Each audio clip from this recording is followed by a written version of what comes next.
আমাদের জীবনে প্রতি পর্বে পর্বে ঝুঁকি জড়িত। প্রত্যেকটা অ্যাকশনের সাথে ঝুঁকি আছে। সবসময় ইউ ক্যানট প্লে সেফ।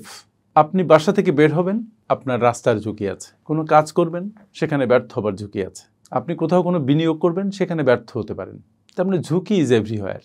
এখন প্রশ্ন হচ্ছে, আপনি ঝুঁকি নেবেন নাকি নেবেন না? ঝুঁকি নেওয়া হচ্ছে যে আপনি কাজ করছেন, ঝুঁকি নিচ্ছেন, পুরস্কার পাচ্ছেন, কখনো পুরস্কার পাচ্ছেন না, ক্ষতিগ্রস্ত হচ্ছেন। আর ঝুঁকি না নেওয়ার অর্থ হচ্ছে যে আপনি অ্যাভয়েড করছেন। তার মানে আপনার সব কিছু গুটিয়ে ওই নন্দলালের মতো বাসায় বসে থাকতে হবে। জীবনের কোনো পয়েন্টেই মানুষ সব প্রকার ঝুঁকি থেকে মুক্ত থাকতে পারে না। তবু আমাদের মধ্যে ঝুঁকি না নেয়ার একটা প্রবণতা চরম। এখন প্রশ্ন হচ্ছে, আমি কি না বুঝেই সমুদ্রে ঝাঁপ দিব? আমি কি সাঁতার না শিখেই নদীর পানিতে নেমে পড়ব? আমি কি বিনিয়োগ সংক্রান্ত জ্ঞান না অর্জন করেই শেয়ার মার্কেটে ইনভেস্ট করব? ঝুঁকি দুই প্রকার। একটা হচ্ছে ক্যালকুলেটেড রিস্ক, মানে হিসাব কিতাব করে ঝুঁকি নেয়, আর একটা হচ্ছে না বুঝে ঝুঁকি নেয়। এই দুই প্রকার ঝুঁকির মধ্যে আপনি বুঝে শুনে ঝুঁকি নেবেন, না বুঝে শুনে ঝুঁকি নেবেন না। যেমন অনেকে শেয়ার মার্কেটে বিনিয়োগ করার আগে জিজ্ঞাসা করে যে, স্যার বা ভাই, আমি কি অমুক শেয়ারে বিনিয়োগ করব? তো ভাই বা স্যার যদি বলে যে ইয়েস করো, সে কিনে ফেলে। তার মানে তার এক বিন্দু নলেজ নেই, স্টাডি নেই ওই বিষয়টার উপরে, কিন্তু সে অন্যের কথা একটা ঝুঁকি নিয়ে বসলো।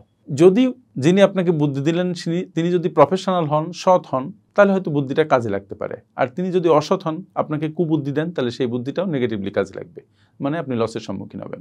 তাই যখন আপনি কোনো ঝুঁকি নিচ্ছেন না বুঝেই, তখন সেটা ক্ষতির সম্ভাবনা আপনাকে বাড়িয়ে দিচ্ছে। আর যখন বুঝে ঝুঁকি নিচ্ছেন, তখন সেটা ক্ষতি আপনাকে কমাচ্ছে। কিন্তু বোঝার জন্য আপনাকে তো স্টাডি করতে হবে, আপনাকে প্রচুর পড়তে হবে, আপনাকে জানতে হবে, আপনাকে অনেক এক্সপিরিয়েন্সের মধ্য দিয়ে যেতে হবে। তারপরে আপনি একটা ক্যালকুলেটেড রিস্ক নিতে পারবেন। এবং যেখানে ঝুঁকি যত বেশি, সেখানে রিটার্নের সম্ভাবনা তত বেশি।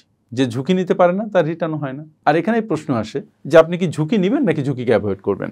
আসলে ঝুঁকিকে অ্যাভয়েড করে আমরা থাকতে পারবো না। ঝুঁকিকে যতই আপনি অ্যাভয়েড করতে চাবেন, ততই নানা ধরনের ঝুঁকি আপনার মধ্যে চলে আসবে। আপনি যদি ঝুঁকি অ্যাভয়েড করে শুধু বাসায় বসে থাকেন, তখন দেখবেন যে আপনার স্বাস্থ্যগত ঝুঁকি তৈরি হয়েছে, আপনার হার্ট অ্যাটাকের সম্ভাবনা বেড়ে গেছে, কারণ আপনি মোটেই মুভ করছেন না। এবং যখন কোনো কিছু ইন মোশন থাকে, তখন সেটা গ্রো করে।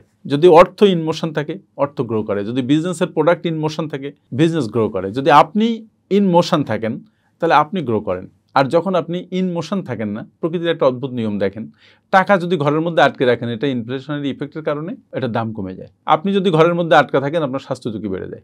আপনার ব্যবসা যদি অচল করে দেন, আপনার যদি স্টকের পরিমাণ বেড়ে যায়, তাহলে আপনার ব্যবসায় লিকুইডিটি ক্রাইসিস তৈরি হয়। সুতরাং সব কিছুকে মুভ করাতে হয়, এবং এই মুভ করানোর মধ্যে আপনার ঝুঁকি জড়িত।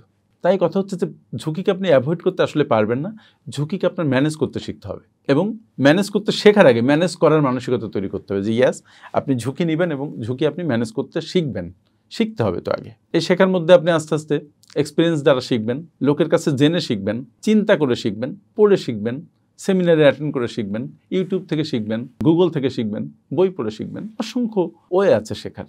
সুতরাং যারা ঝুঁকিকে অ্যাভয়েড করার চেষ্টা করছেন, তাদের জন্য সতর্কবার্তা যে আপনারা কিন্তু গ্রো করবেন না কোনো ক্ষেত্রেই। সুতরাং ঝুঁকি অ্যাভয়েড করা যাবে না, ঝুঁকি ম্যানেজ করতে শিখতে হবে।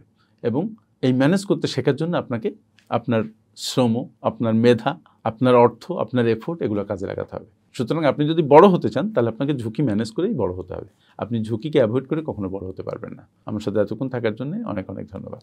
আপনারা যারা বিশ্বমানের project profile, company profile, project feasibility, market survey, business and marketing plan এবং ওয়েবসাইট তৈরি করতে চান, তারা আজই যোগাযোগ করুন আমাদের সাথে।